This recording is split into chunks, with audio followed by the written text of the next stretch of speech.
Hello, can you hear me? Yes, we can hear you. Okay, good. So how's everyone? Good. Great. So let me share my screen as well. 1 second.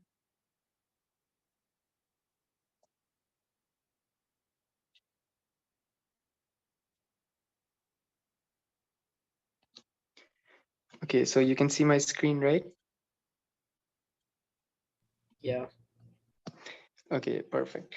So by the way, about the timings, are you guys are obviously not going to school, right? Because you're preparing for NET. So you're right, no one is going to school or anything at the moment. Yeah.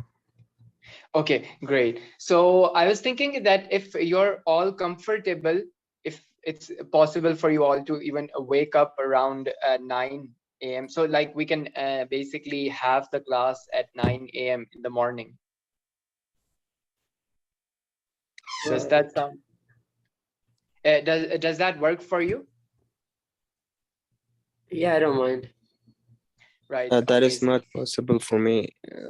Oh, I don't live in Pakistan, so it would be very early for me. Yeah, same. Oh, Okay. For me, it will be 7 a.m. Oh, right. So when do you think you can? This time is all right. This time is all right. Oh, okay. So I was actually trying to shift it to the morning for me as well, but it's okay. Okay, so we could change it to night. I don't mind studying at night. Change it to night. And actually, I was trying to make it more towards the morning for my time. Where do you live?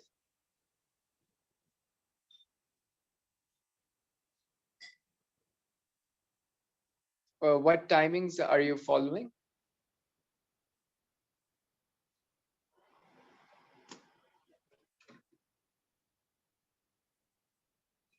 Am I audible?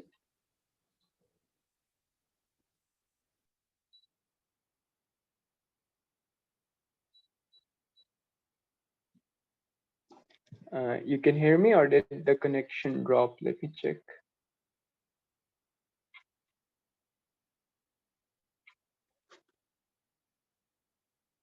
Okay, you can hear me? Am I audible? Yes, sir.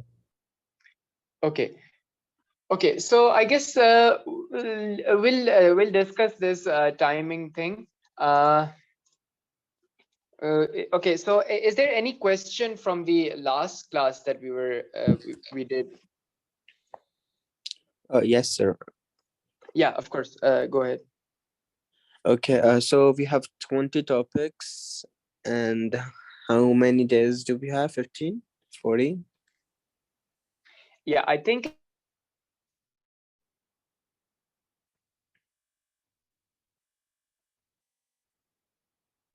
not wrong. I'll have to check, but I think it's in the mid of July.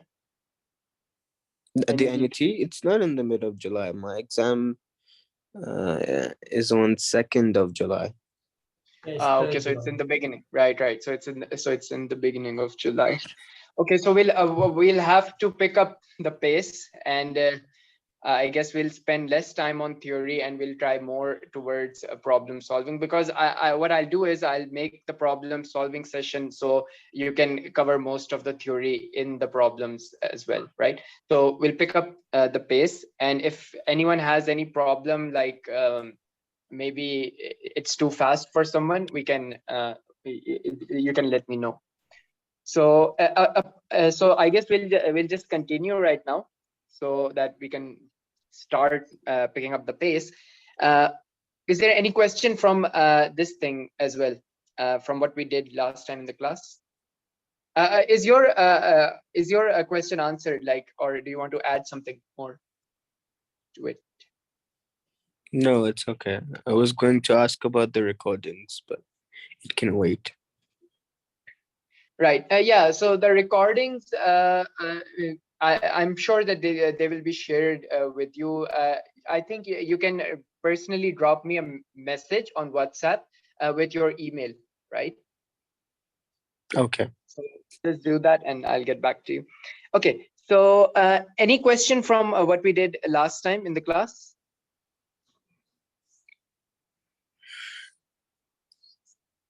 No, not yet. Okay. Okay. So we were doing this problem, and then the meeting ended. The call dropped. So do you want me to go through it once again from the beginning, or did you understand how we got this expression for error 3 by r dr times 100? All we did was we took the derivative of this expression for volume of a sphere, and we divided that with the volume so that we can find the fractional error, and then we'll just multiply it with 100 to find the percentage error in volume. Why did we derive the volume? Oh, right. Yeah. So basically, the question was that we were given the radius with some error, and we were asked to compute the percentage error in the volume of the ball. So we assumed that the ball is spherical. So we wrote an expression for volume of a sphere. And what is error? Error is basically the change in your value, right? So it's your standard value minus the experimental value, right? Yeah, exactly. So that's basically dr is your error. Fractional error is dr over r, and the percentage in that is, if you want to find the percentage fraction, so you just multiply it with 100, right? So that's what we want. So this is for radius, so we computed this for radius. Now we want to find in volume. Now this was the method of how do we get to this thing, and the next question, I'll just give you a rule where you can just follow that and find errors easily. You won't have to go through all this procedure. So anyway, this thing, it was 3 over r dr times 100. So that's what you get when you differentiate the volume and then divide it by the volume. And now you can write this as 3 into a dr by r times 100. But this thing is the fractional or the percentage error in r, which is this thing, right? So it was 3.8. Right? So is there any problem so far? I guess not, right? So this is just 3.8. So we'll multiply 3 with 3.8, and this side is the percentage error in volume. So I was writing it over here, percentage error in volume, which is equal to 3.8 times 3. So if you do the math, you get something 11%. So that's your option A. So is there any problem in this question?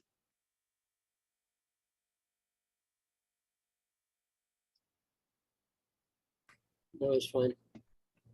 Okay, perfect. So let's move on to the next question. It says that you have percentage errors in measurement of mass and speed are given. So they are 2% and 3% respectively, which means the mass is 2% and speed, the error in speed is 3%. How much will the maximum error in the estimate of kinetic energy be obtained by measuring mass and speed? So we know that kinetic energy is given by half mv squared. Now, if you have followed the same thing, you can either follow the same method, which is quite lengthy and it's not suitable when you're solving your MCQs, right? So you can just, there is just this rule where you can simply ignore the constants.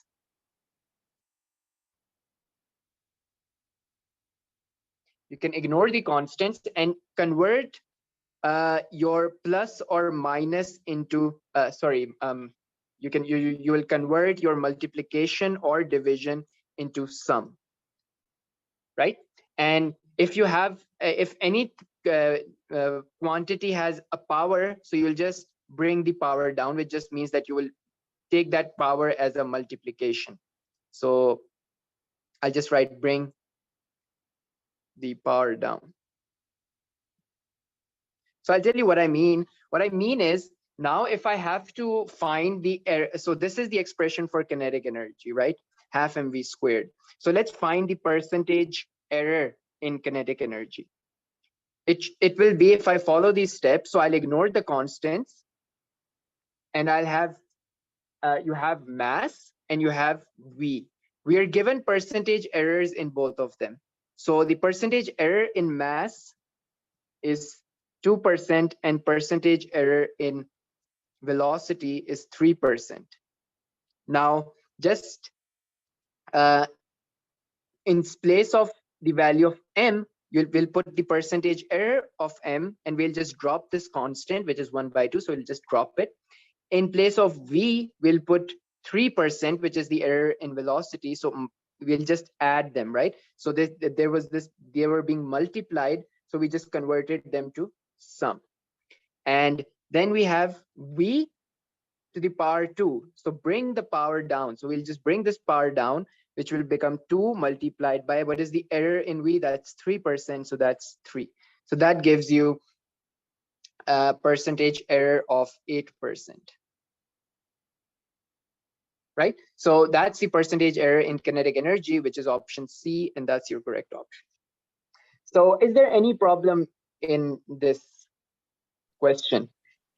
No, but you know, you could skip the steps, because these are the things we have already done.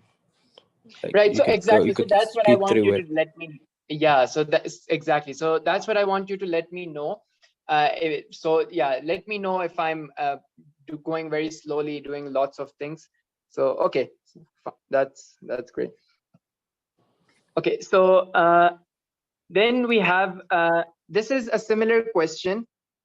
You have a mass m, has acceleration a, it moves through a distance s in time. The power used in accelerating the mass is equal to the product. So they have given you, which I'm sure you already know, it is f dot v. It's expression for power. The percentage uncertainties in all of these expressions are given. So you know m, a, t, and s, right? So how can I write this in terms of these quantities? So I know f is equal to ma, right? And then we have v, but what is v? V is displacement over time, so s over t. So following the same rules, we have mas over t. So just percentage uncertainty in m is 0.1%, then plus in a you have 1%, plus s you have 1.5%. And even though there's a dividing thing happening over here, so ma is divided by t, we'll still just use plus 0.5%.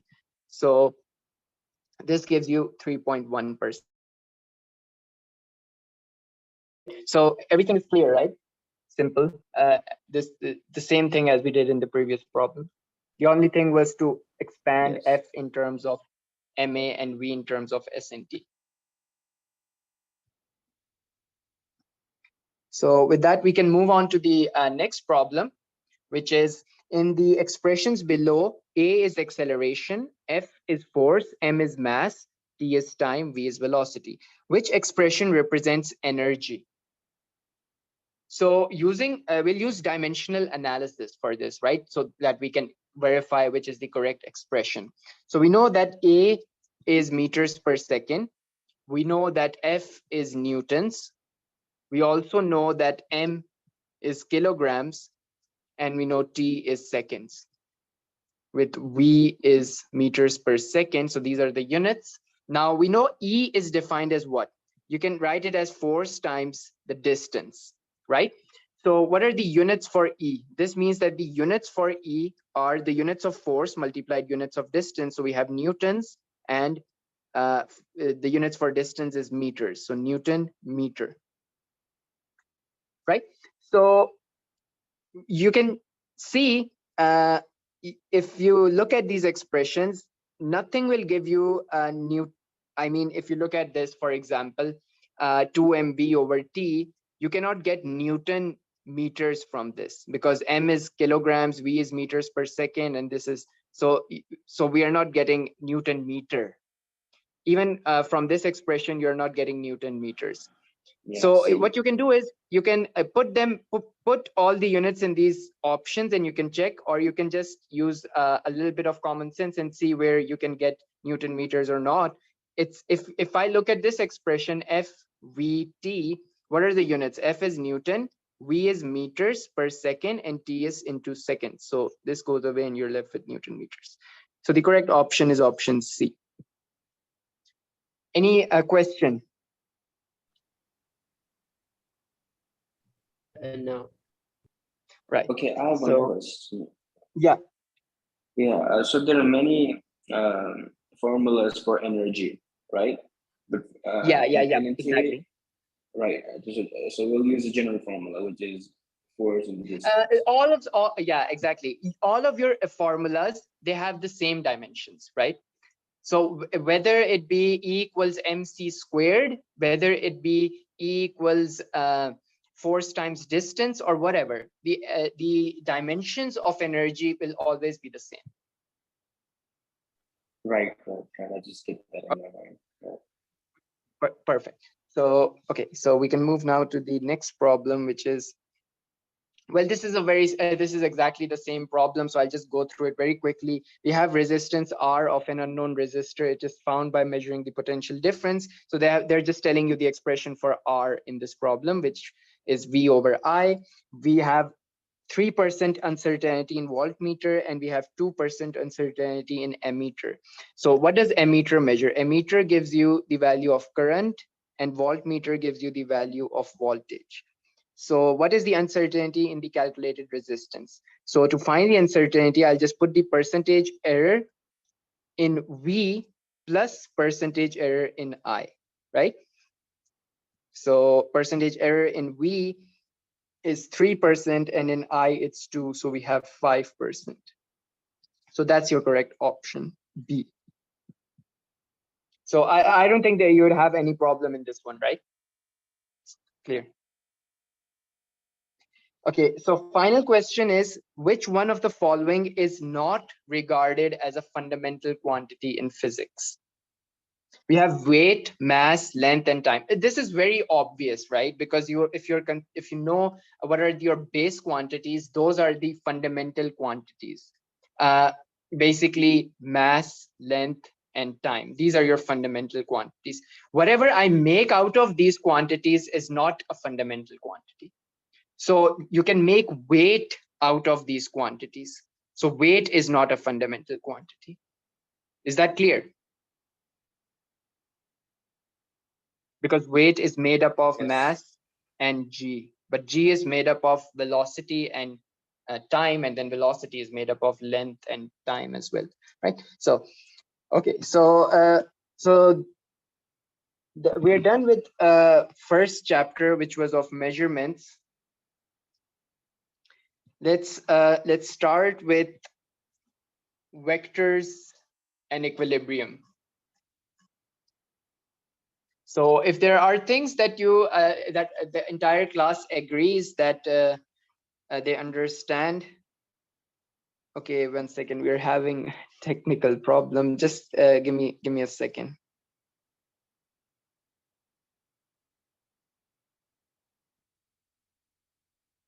Okay, so until I open that file, you can, if there is any question regarding anything regarding first chapter, or is there anything that you want to add, or so you can just let me know. Is everyone following along, by the way?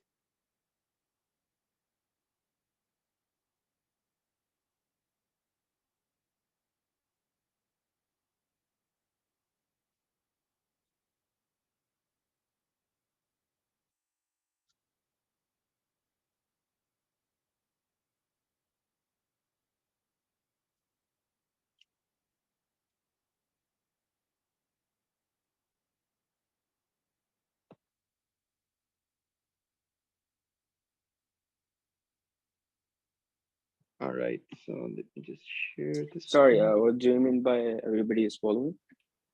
Oh, I just meant that is there anyone who feels that I'm going too fast, or No. That's Okay, one question. The questions that we did, is that all the type of the questions that we come in NHE, or are there more?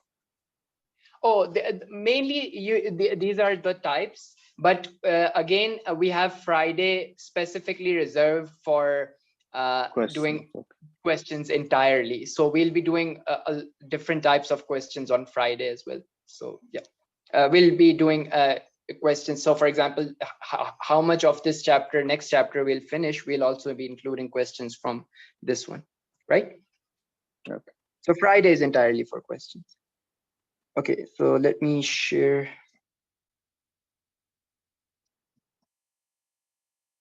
I can completely understand your concern that there's not lots of time left and we are probably moving too slow. Okay, so we have this chapter number 2, which is vectors and equilibriums.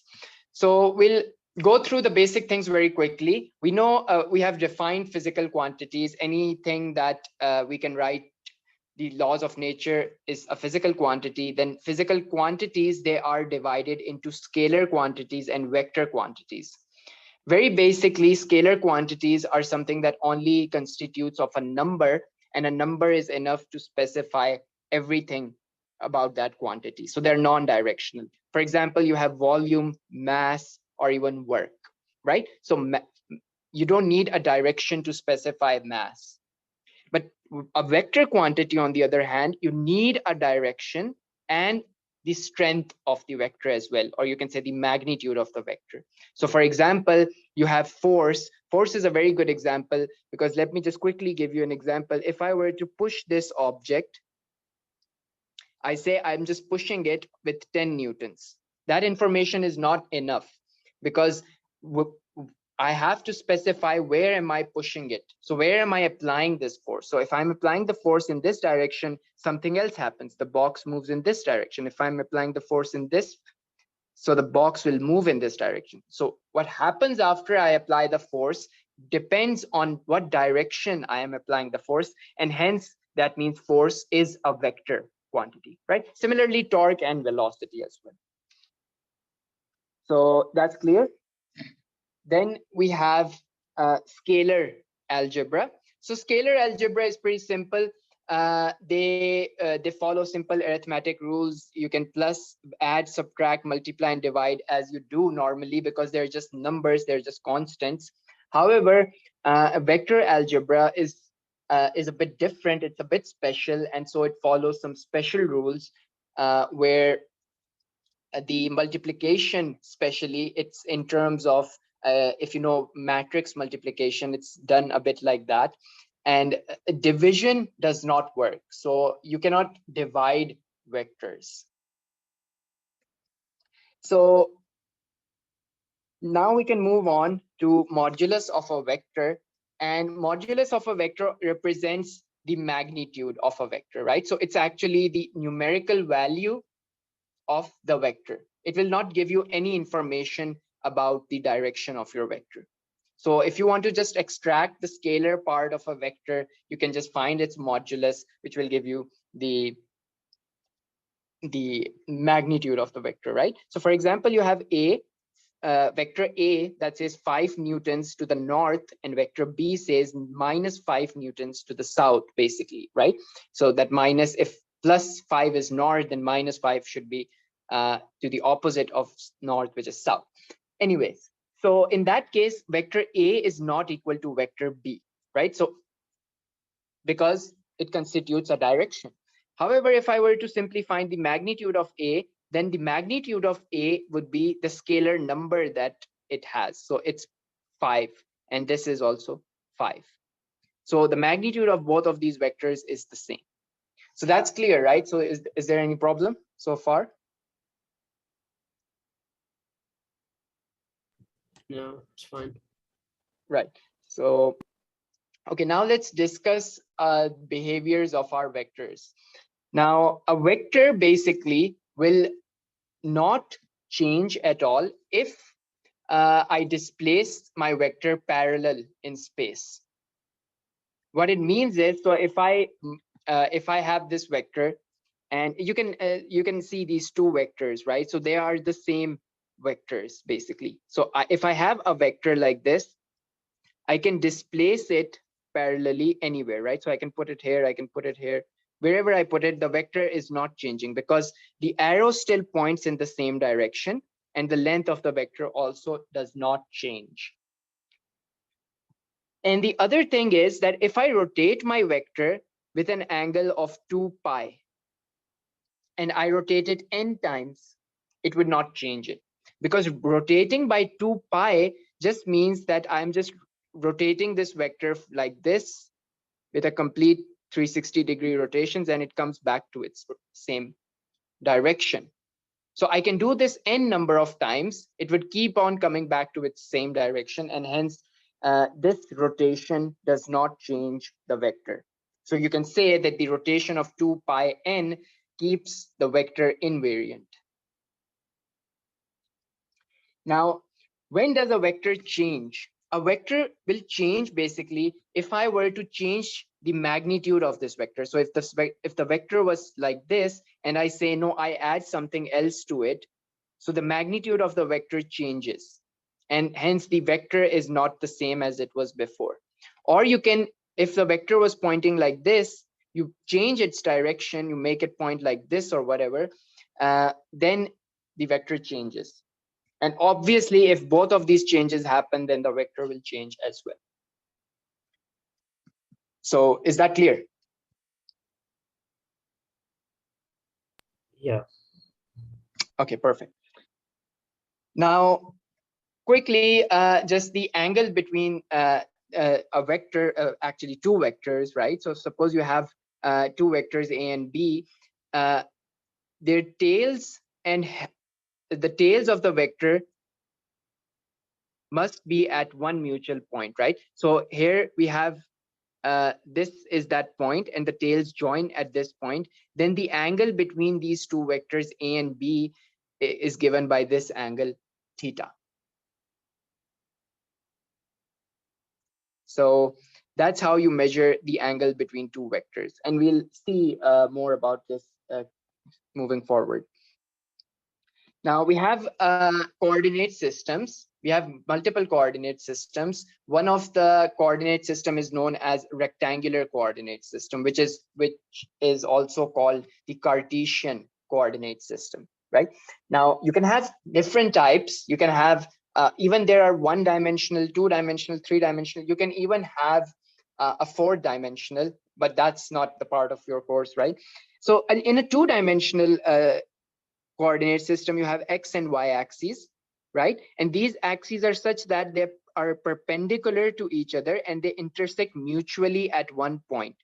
Now, the point there where these two axes will intersect is known as origin, and you only require one angle that moves from x-axis to specify the direction of the vector that lives inside this xy plane. Now, on the other hand, you have a three-dimensional coordinate system, which consists of x, y axes, of course, but there's another axis, z axis. And your normal world which you live in is also spatially three-dimensional. So you have x, y, and z. Now, the important point over here, one of the important point is that it doesn't matter what you label your x, y, or z. But once you pick one coordinate system, then you solve your problem in that particular coordinate system. In fact, choosing the right coordinate system for your problem is the key to solving your problems in physics. And this is something that you eventually learn, especially when you go into your university level. At least it was for me that way. I was never told about this thing. So choosing the right coordinate system will make life very easy. And again, it consists of three axes that are mutually intersecting at a point. That point is origin. And to specify a vector inside this three-dimensional coordinate system, a vector that lives inside this system, you need three angles. One of the angles is measured from the x-axis. The other one is from the z-axis, and then from the y-axis. Okay, so any question up until this point?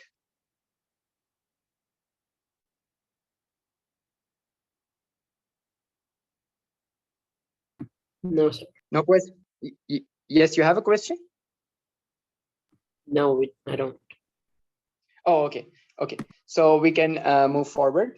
Okay, now we have this thing which is head to tail rule, and we just use this to basically add our vectors. And it's very simple. What you do is when you represent your vector graphically, right? So if you have, suppose you have a vector v, now you put it like this.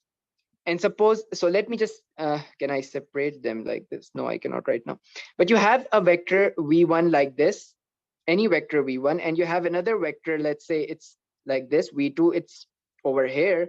What you can do is, I can simply take this v2 and I'm just moving it parallelly. So it's still parallel to its original direction it was. And I can put it over here. So what I've done is I've put v2 on the v2's tail on the head of v1, and then I join from v1's tail to the head of v2. Whatever this vector is, it's the sum of these two vectors that I started with. It's normally called a resultant vector, right? So that's why, now let me clear this up a bit. I'll just move it over here. And so the resultant vector is the sum of v1 plus v2, and that's how you can add your vectors. Now, let's move on to how you resolve your vectors. You can resolve your vectors into components, right? So resolving a vector basically means writing different components of your vectors, right? So it's also it's a reverse process where where we have added our vectors. Now we are just breaking it down back into the components, right? So for example, I have this coordinate system x, y, and I have a vector lying in this coordinate system. The component that is parallel to y-axis is the y component, and the component that is parallel to the x-axis is the horizontal x component. And the angle between this vector and the x-axis is the same as the angle between the vector and the x component. Now you can use your trigonometry, and you can work out these components of the vector. So vx is v cos theta and vy is v sine theta. So is there any problem with this, or should I explain it a bit more in terms of how did we get these expressions? I think it's clear, right? Yes. Okay, perfect. So now what if I add these two vectors? Now I need some information about the direction as well, which this angle theta will tell me. So I can derive an expression for theta by simply squaring these two, vx squared and vy squared, and then add them together. So once I do that, I get something that looks like this. And I can just factor v squared outside. And then this thing from trigonometry tells you that this is just unity, or its identity, or one, whatever you want to call it. And then we are left with v squared. So basically, it's telling you that v squared, the modulus of your vector, is given by square root of vx squared plus vy squared. Because remember, on the left-hand side, we had this thing. So that's how you can find the magnitude of, or the modulus of a vector. Now, if I were to divide these two expressions with each other, that would give me the information about the angle theta. So what I get is vx over vy is v goes away, and we get, well, I think there's a mistake over here, because obviously vx over vy will not give you that. Vy over vx would have given you that. So this is vy and this is vx. So you can work out how we can get to this expression, right, from this thing. So just divide, you have v sine theta divided by vx is v cos theta, and this is equal to v y by vx, right? And so v goes away. This is tan theta, which is equal to vy over vx, where theta is tan inverse of Vy over Vx. So that's clear, right? Yes. Perfect. So can you let me know how much time is left for the meeting? Let me check. I don't think we can check that. Oh, you cannot, even I cannot check it in that. Okay, once That's the weird. meeting ends, you can just restart the meeting. That happens because you do not have the membership, right? And if there's more than one Exactly. student. Okay, so I can rejoin the link and it will continue from there. Yes, yeah, because you use the same link, right? Every day. Yeah. Yeah. So end the meeting and then restart it. It will give you Right. another 40 minutes. Okay. Right. Okay. So now let's come to scalar product. It's also called the dot product of two vectors. Now, if you have two vectors, you can multiply them in different ways. One way is to take the dot product of the two vectors, and the other one is to take the vector product, which is known as the vector product of the two vectors. So